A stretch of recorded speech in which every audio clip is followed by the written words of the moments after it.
Nature Conservation Symposium. You have been following us through the week. We have been having a series of webinars, and this is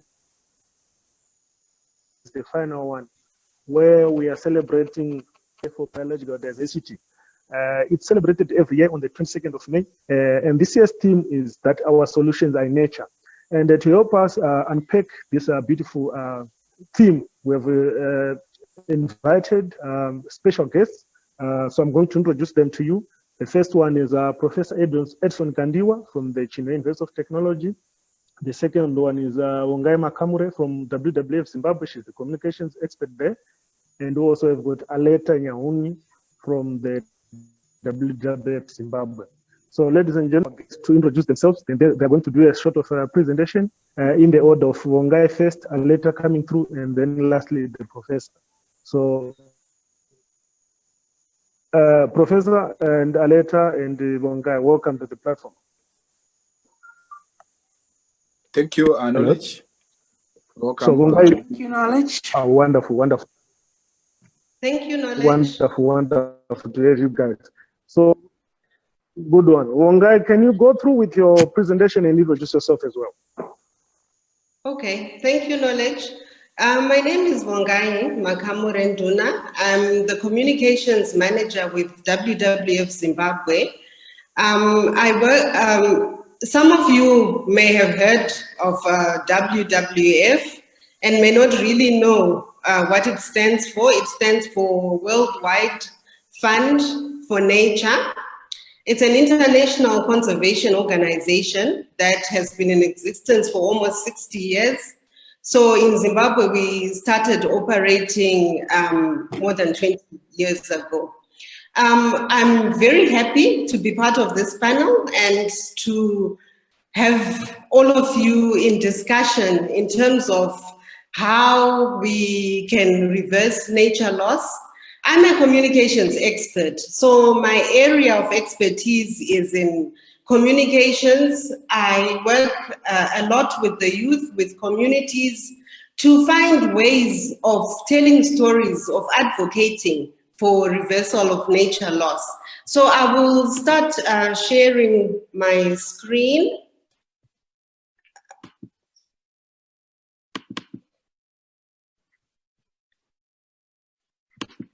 So that we can go through the presentation.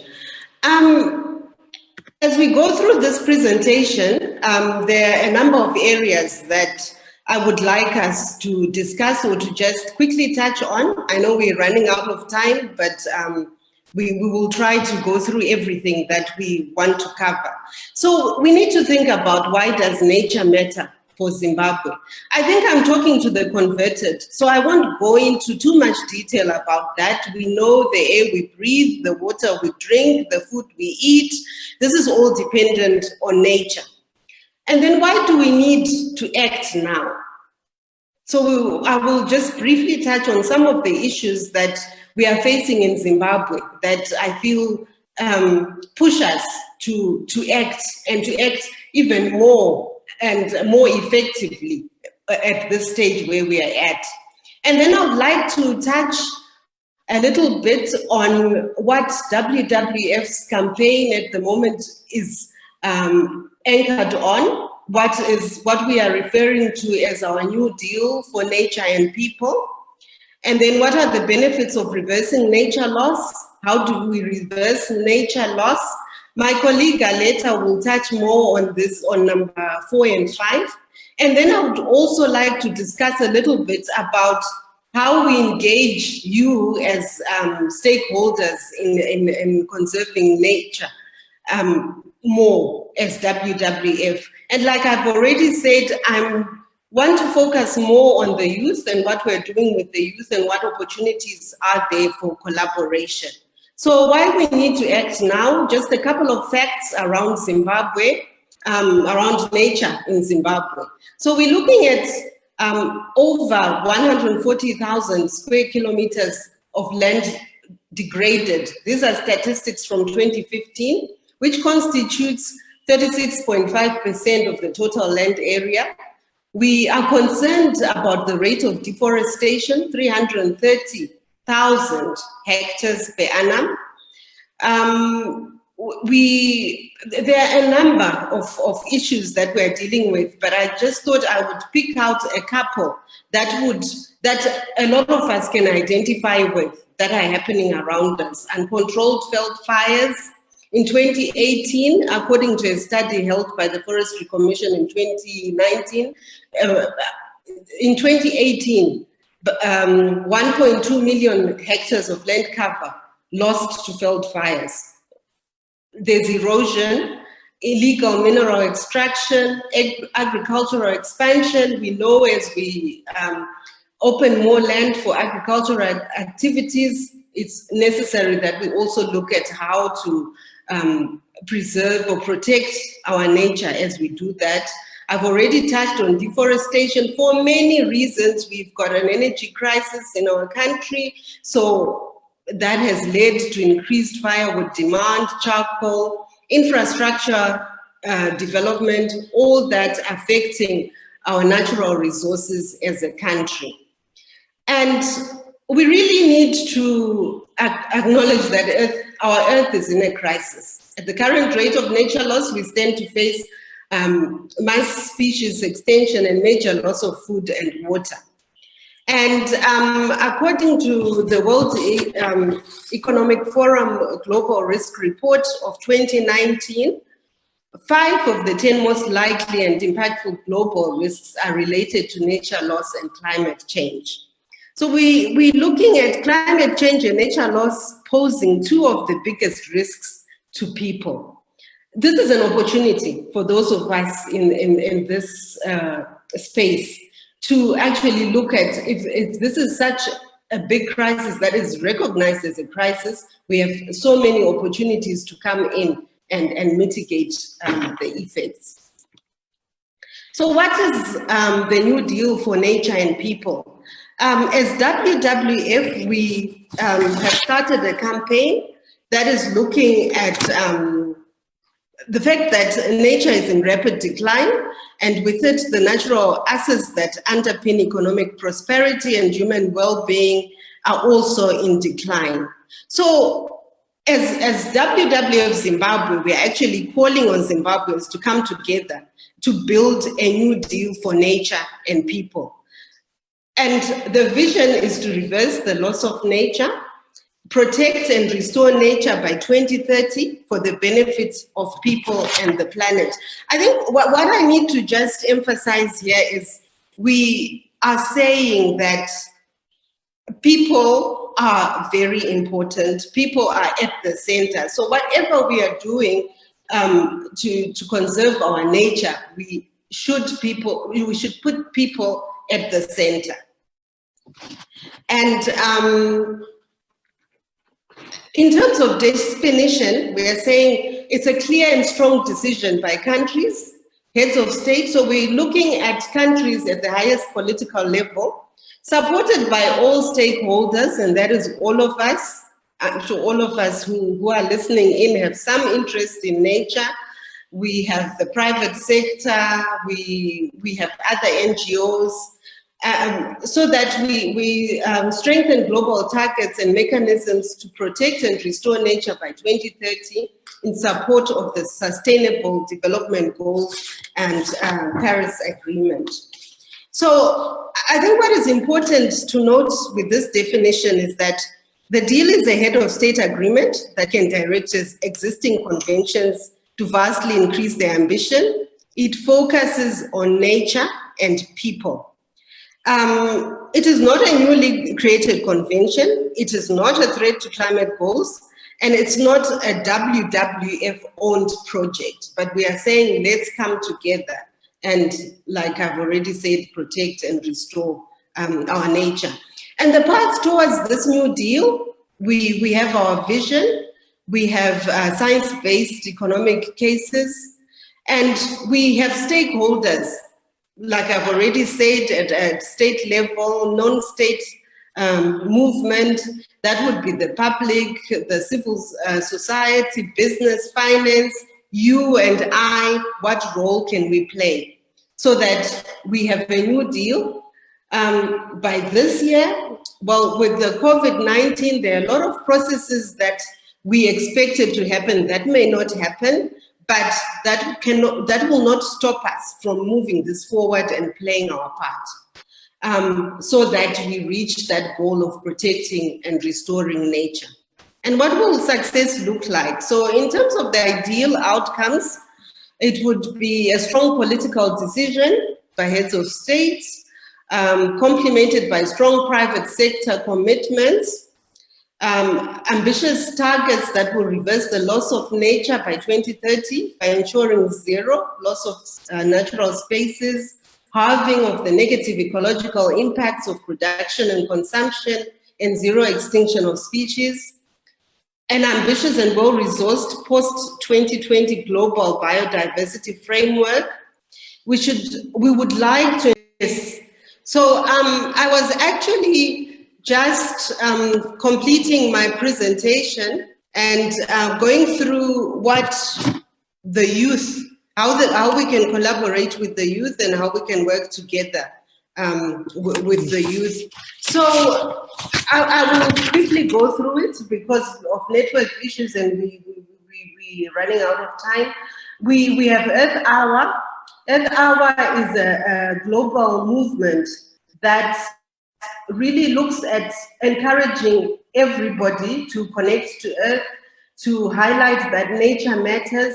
So it's global. It's celebrated all over the world on the last Saturday of March.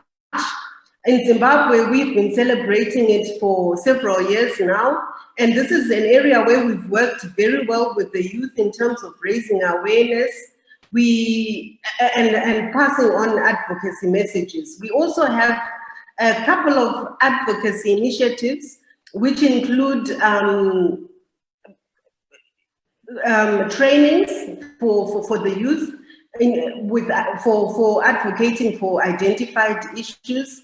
We have awards where we look at the youth who are involved in innovative work around nature, and this is done at regional level. We also, I think I've already mentioned conferences. We have campaigns at the moment.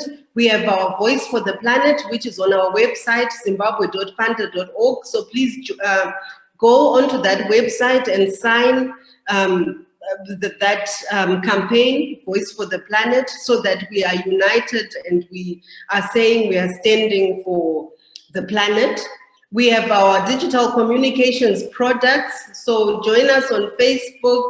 We will be producing a video very soon on the New Deal for Nature and People, where we will ask the youth to come on board to highlight the messages that they have, the calls that they want to share with the public, with different audiences. So we would want the youth to be involved in that as well. So in brief, there are a lot of opportunities for collaboration, but do keep in touch with us on social media through your various youth organizations, like now the Zimbabwe Biodiversity Network, Zimbabwe Youth Biodiversity Network, and the opportunities are there. Thank you so much. Thank you so much for your time, Vongai. We really appreciate your effort and your input. We are going to have a short session for question and answer just after everyone is presented. Therefore, everyone who has got questions can join us and ask them. May I remind our panelists that we are trying to squeeze our presentation within 1 hour, so you have to present your presentation around 10 minutes. So I think Alleta is next. Alleta, can you go ahead? Thank you very much, Arnold. Good morning, evening, afternoon, everybody, wherever we are. So Vongai has just given us a synopsis of what the New Deal for Nature is trying to achieve. It is looking at reversing nature loss. It is looking at protecting and restoring nature. And for the benefit of the people. So what we are saying is we continue to lose the biodiversity in kilometers, but the rate of restoration is in centimeters. So why then should we talk about nature as one of the solutions to our societal challenges? One of the key outcomes that Vongai clearly outlined or mentioned is the fact that we need to have nature-based solutions agreed at the upcoming climate change. So what is this nature-based solution that we are talking about? Probably, let me just stop sharing my video, okay.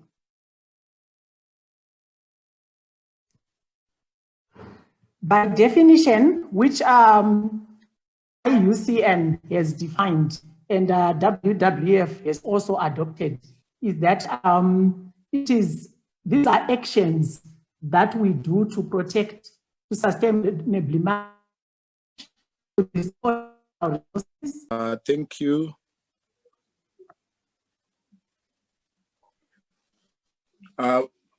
Greetings to the facilitators and those that are joining us online. So I will first give a brief about myself so that we are all moving together. So my name is Edson Gandiwa. I am a professor and dean in the School of Wildlife Ecology and Conservation at University of Technology.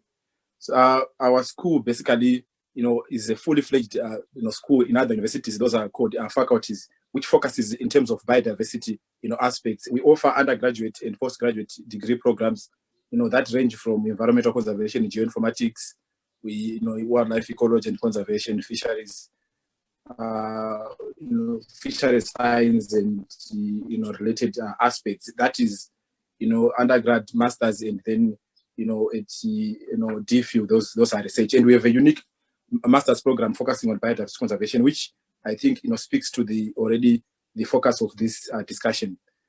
We are more inclined now with impact also for society, with the new thrust that we are moving towards education 5.0, where we do teaching, research, issues of outreach, and then we focus also in terms of innovation in industrialization. So all we focus on is we train, we build capacity, but we also provide solutions for the nation as we move forward, Zimbabwe and beyond. I'm happy that my two colleagues have already touched on very critical elements, which I hope even myself in terms of taking forward. So what I will focus basically, as part of a presentation, I will look at how do we strive for sustainability, and the focus being mostly on wildlife conservation in a changing environment. Alleta had already started to focus on the key elements that she had already looked at, and Vongai had given some elements that I will cover. So basically, we need to ensure that we have systems that are able to to withstand particularly the threats that we are seeing. And this is actually coming at the right time when you look at the global pandemic we are in, and where biodiversity may actually even face a lot of challenge for us to conserve and protect, but more so the benefits that we intend to get actually becoming much more reduced. So I will focus on the wildlife conservation issues. Just a brief, what are the main tropical issues that we should look at? Most of these are focusing on the tropical savanna ecosystems, which Zimbabwe finds itself. And then I will look at just a few benefits of wildlife conservation, which are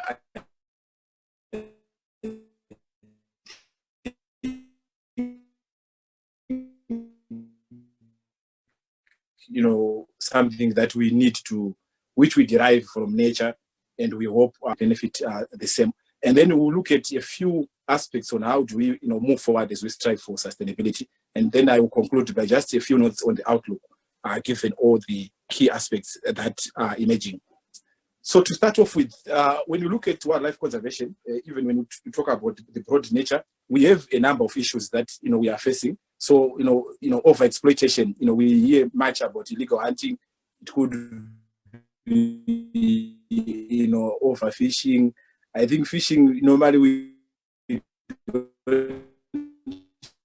hear much of it, but that's another key aspect. Even if you look at the issues around Lake Kariba, for example, in Zimbabwe, and the decline in catches. That's a key element. Climate change, the issues of mining in some of these areas that are protected is a key issue. Human encroachment, in which, unplanned fires is very important, because these, now and again, we talk and we hear about them. Logging and fuel collection, infrastructure, most of it may actually be, cutting through most of the biodiversity spots. Issues of disease, we cannot, at this time, because most of the, countries have been under lockdown. So we know that, at times disease, which you're talking about wildlife disease, dealing with wildlife, habitats, but those that are zoonotic also, which can actually be problematic to society. And then human population increase, we know that in many, developing countries where there are these rich biodiversity hotspots, we also see, last but not least, issues of human-wildlife conflicts, where populations are increasing in terms of, animal populations. We also see a lot of challenges related to people and wildlife, actually, interactions. So, this, photo just demonstrates, one of the impacts of illegal hunting. So here we see, wire snares collected by the law enforcement staff from one park, in southeast Lowveld. So here, we are losing species at a high rate. And last year, the IPBES, or the Intergovernmental Platform for Biodiversity and Ecosystem Services, published a global assessment report on biodiversity and ecosystem services. We showed that we are losing a lot of species.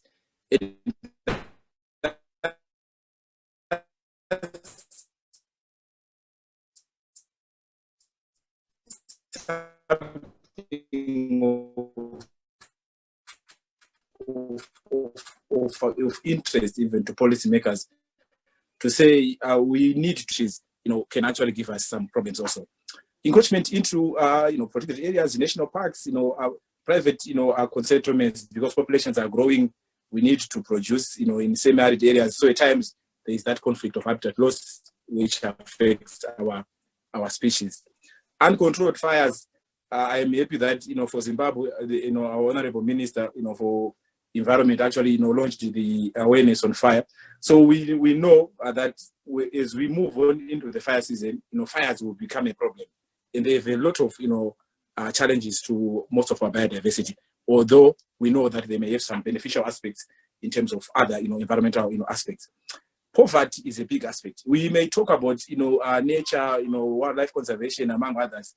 But one other critical aspect is if we conserve those that are surviving close to these, big, biodiversity areas, are not benefiting much. We will have challenges in the future because they will need to depend, day-to-day survival, and that has to be looked at. So here we show a photo of one household close to a national park, and also the aspect of parks that are fenced and nearby.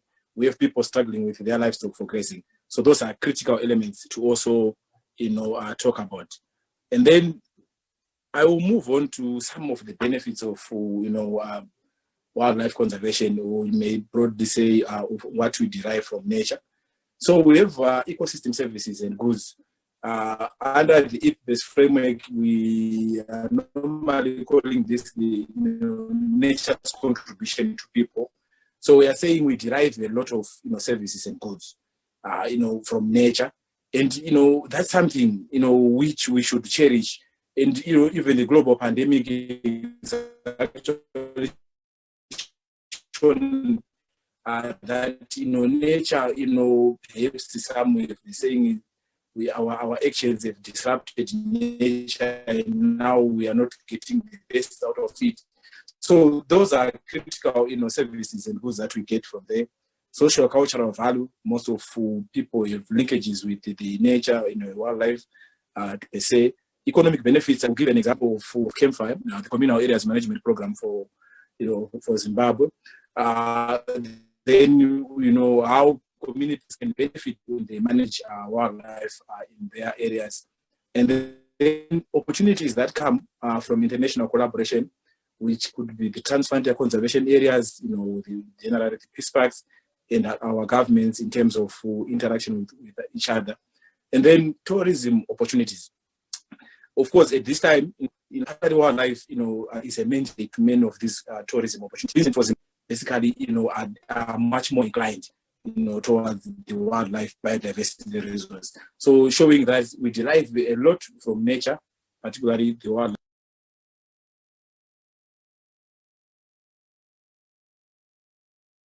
Very important element for conservation.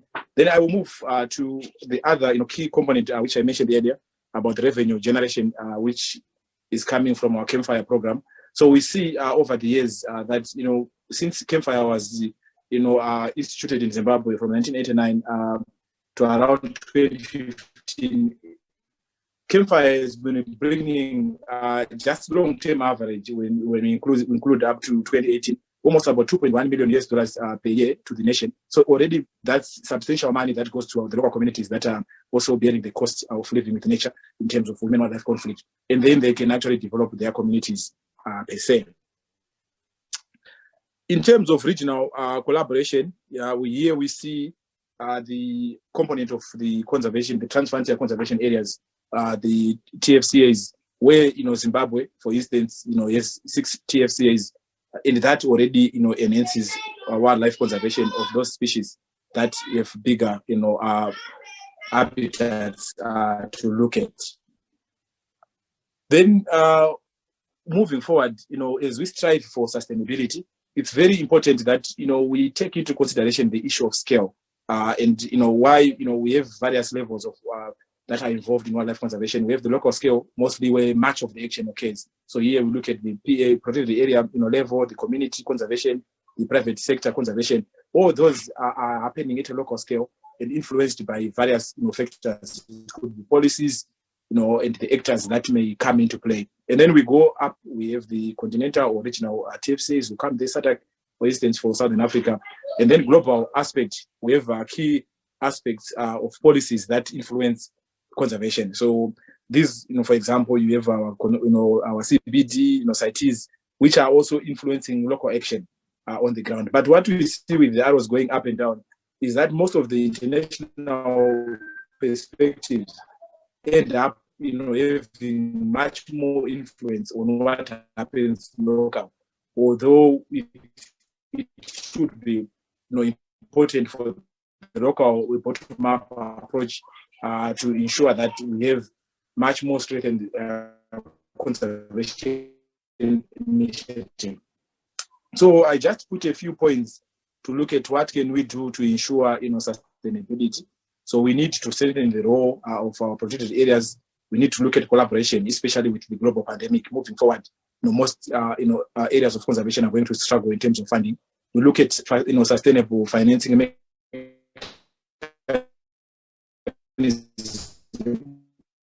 The future generations together. We need to look at and frame nature in a way that it brings everybody about people are happy about nature, and we also need to look at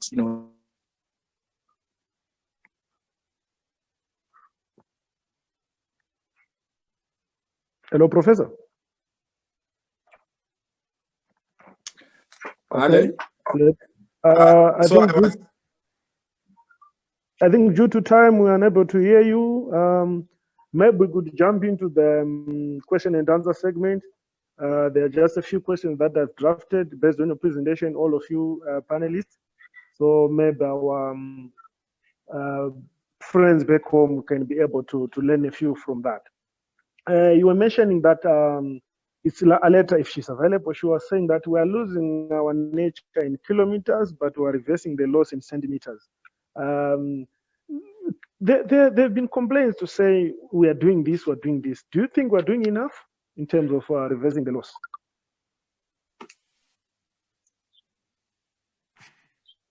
Yes, thank you very much. Vingi, can you hear me now? Yes, yes. Great. So the reason why the New Deal for Nature campaign is actually at the moment is the realization that we indeed are losing the nature at an unprecedented rate. And we need to call everybody onto the table, the policymaker, the private sector, the youth, everybody onto the same table on what ambition, the new targets that we need to set up so that we are able to demonstrate the power of nature in solving the societal challenges, which my presentation was going to demonstrate. Unfortunately, I couldn't illustrate the figure. So nature provides most of the solutions which traditionally we are finding from other sources, physical sources, but ecological infrastructure is such one of the solutions that we could actually be using to mitigate against the impacts of climate, to reduce degradation, to improve food availability on the table. So this is why at the moment there is this campaign to say the rate at which we indeed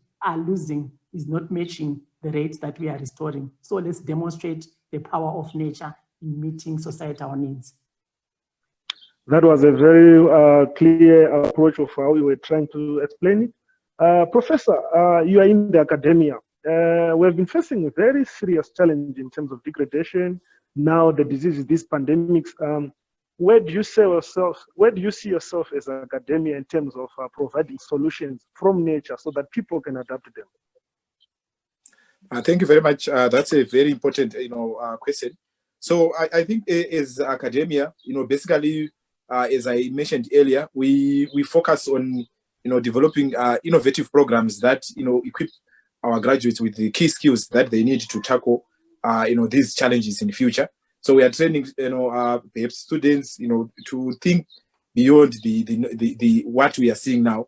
And, it's very critical that we do robust research, which helps, in terms of ensuring that we have predictive modeling to be able to give policymakers key, options that they can actually, tackle. As academia, we also need to engage stakeholders that are, it could be governments, it could be private sector, and try to, to collaborate in terms of, working together. As you have pointed out, academia, plays a key part. We are seeing it in this global,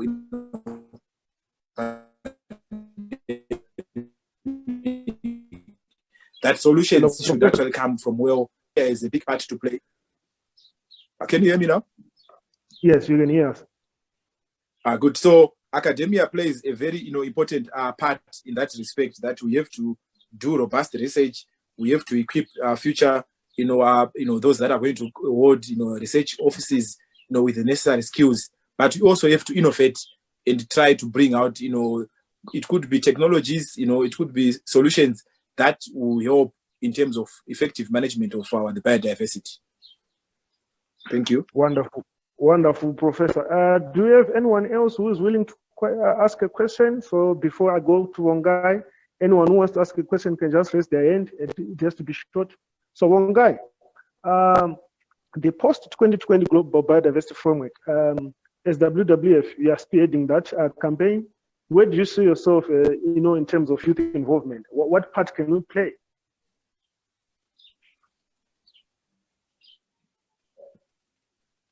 I think in terms of youth involvement, like I said earlier, my area is really about coming up with messaging that is effective to influence policy and to influence change. So as the youth, I think there are many innovative ways that we can come up with in terms of raising awareness, in terms of advocacy. And I think the advocacy aspect is one area that I would really want to encourage the youth to be involved in, so that when we are looking at influencing at the highest level, the youth are actively involved in getting those messages out and in getting the action done. So that would be one of my main areas of collaboration and engagement with the youth. Thank you. Thank you so much for that, Vongai. If anyone wants to question our panelists, we are free to post on our Facebook page. I'm sure Priska will be able to pick us a few questions, and then the panelists will be able to answer. We have been speaking about solutions from nature. Let's be honest, guys. Do these solutions work, and are they practical in terms of implementation? Can you give us examples, Professor Gandiwa, where we've seen solutions from nature? Yeah, thanks so much.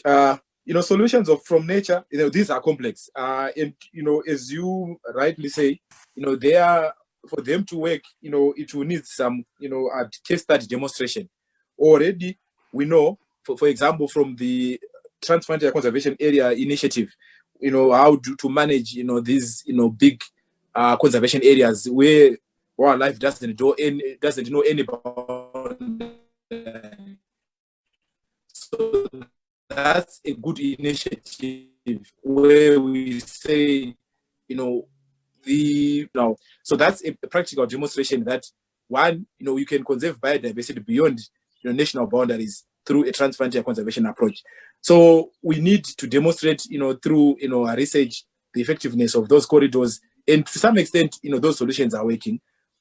Another, key, example which I may give is the demonstration that came through with the example I showed of Campfire, the Communal Areas Management Program. That if you give communities the lead in terms of managing their own wildlife, they can easily be able to buffer against the threats to big protected areas. So to some extent, those are clear demonstration that we can put people in front, especially communities, to benefit, but we still need to do more.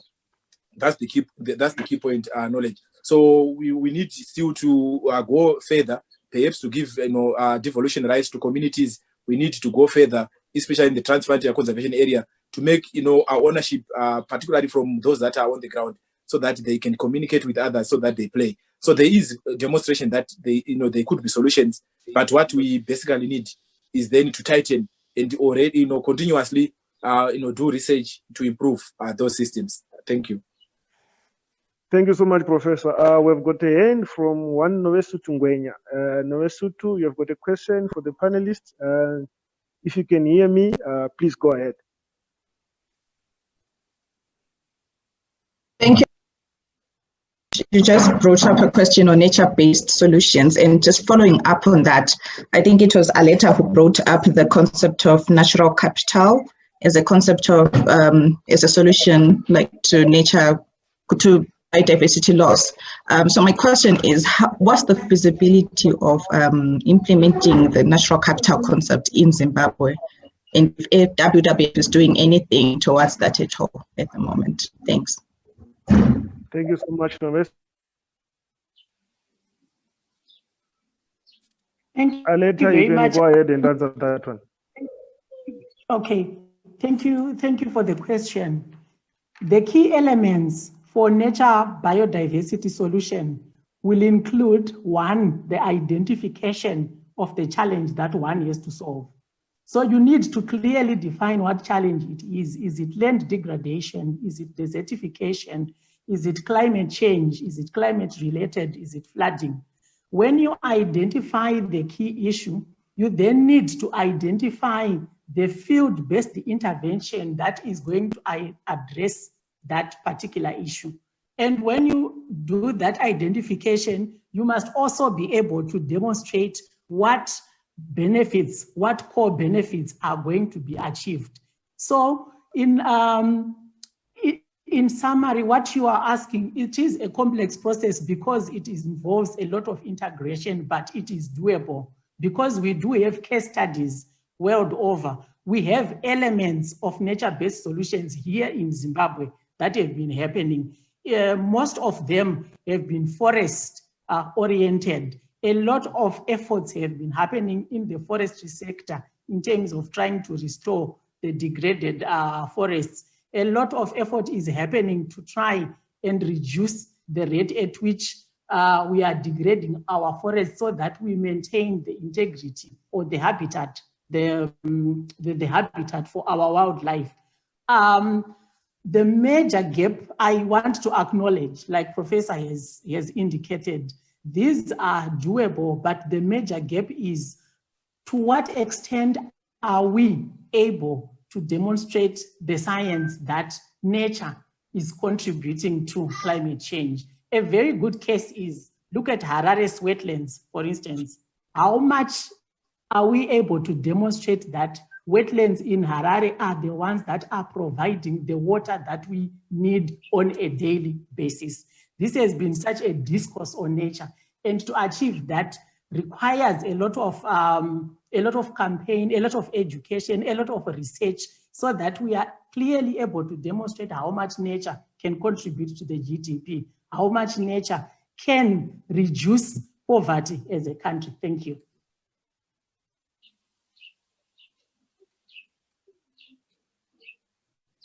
Is that a sign to stop things? Knowledge?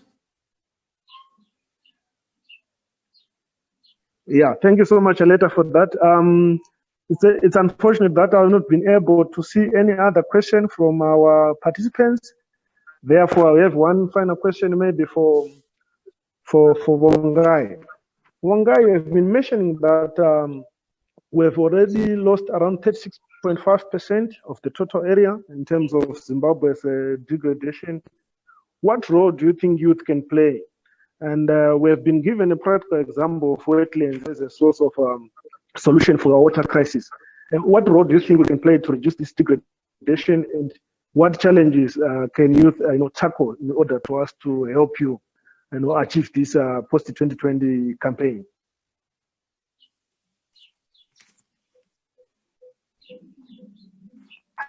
I'm not sure I got your full question. Hello? Okay. Hello, Vongai. Ask Alleta to respond if she got the question. Okay, Alleta, did you get it? Yes, Knowledge, I got your question on what role we think youths can play to try and reduce the rate at which we are losing, the rate at which the land is degraded. Oh, okay, thank you very much. So I think currently the platform that exists for the youth is,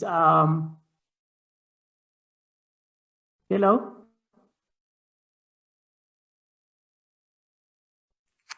Yes, go ahead, Alleta, can hear you?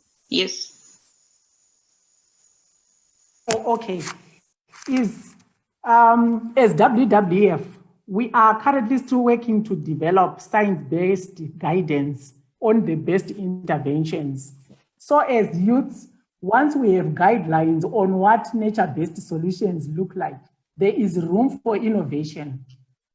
What new innovations can we demonstrate to show that indeed nature can provide or can provide solutions to our societal demands? So there is room for innovation in terms of what we think nature can do outside the traditional means that we have done.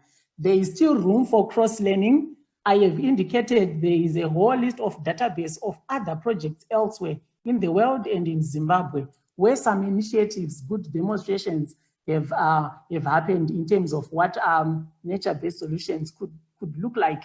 So there is that room for cross-learning, get to learn, peer review and share ideas on how best we think we can. And as a starting point, like Vongai has said, I think it's to start to understand the concept itself, to start to preach the concept itself, to start to live, to start to influence policy. And there we can then be able to come up with innovations as youth that also are able to bring a livelihood onto the table, because it is not about advocacy alone. It is also about what is the livelihood that I can get out of this. So this is the kind of innovation that youth can do in restoring nature. Thanks. Thank you so much, Alleta. One final and quick one, Professor. We're out of time. There's a question from one of our participants on Facebook, and they are saying, what role has the academia done in trying to promote research of nature-based solutions, for example, in women wildlife conflict areas? For example, beehive fencing. What sort of research have you done for such? Thank you. That's a very critical question. Ideally, if we Google in most of these academic in databases, there is a lot of research, particularly human wildlife conflict, and even using bees as one of the key aspects. Many papers you will see there, and even PhDs that have come out of that. So perhaps what's missing, is just the synthesis of those into actionable aspects. But in terms of knowledge generation, there is a lot that has been done. In terms of people that have published, that have that are continuing doing research now. Just for example, we have under even the Wangesena biological corridor, aspects of human wildlife conflict that is being researched on. And, perhaps what's needed for society is to have those things, case studies compiled, is like what Alleta also indicated. So I think that cross-learning and, ensuring that we have dedicated, implementation to bridge the gap between, the theory and the practice. So plenty of research is there, but what we need is then to have demonstrable aspects, which I think now our education system is pushing towards, to say not only research, but try to innovate and, actually, make change to society. Thank you very much. Thank you so much, Professor. Plenty of research, but lack of actionable plans. Let me take this opportunity to thank all our panelists who have been able to be with us. It's unfortunate that our network seems to be a problem, but I'm sure we've been able to follow a lot of what they were trying to say. I'm sure we'll be able to share some of the presentations with you via our Facebook page and part of our mailing list if you're part of us. So thank you so much for being with us, Professor Gandiwa, Vongai Makamure, and Alleta Nyahuye. Thank you. It has been a pleasure. Wonderful. So, ladies and gentlemen, this comes to wonderful. This, ladies and gentlemen, is the end of our second Biodiversity and Nature Conservation Symposium, which we were hoping to host physically, but we've been able to do online. And we want to be able to express our sincere gratitude to our partners who have been able to helping us, which includes WWF Zimbabwe and the UNESCO Regional Office for Southern Africa. They've been helping us prepare this event. And we also had partners and companies which came through and were part of our preparation processes, as you've seen the previous week. And this week, we've been able to have presentations from those guys. We also want to thank our moderators. They've been doing a sterling job in trying to make sure that everyone gets to understand what we're trying to push home, to say nature needs our activity. Youth needs to be part of it. So I hope to see you again at the third Nature and Biodiversity Conservation Symposium, which we're planning again next year. And we're hopeful that we have more partners joining us, and you can also be a partner for us. But for now, you can do something about biodiversity because we are youth for biodiversity. Thank you, ladies and gentlemen. Thank you. Bye. Bye-bye. Thank you. Bye. Bye-bye.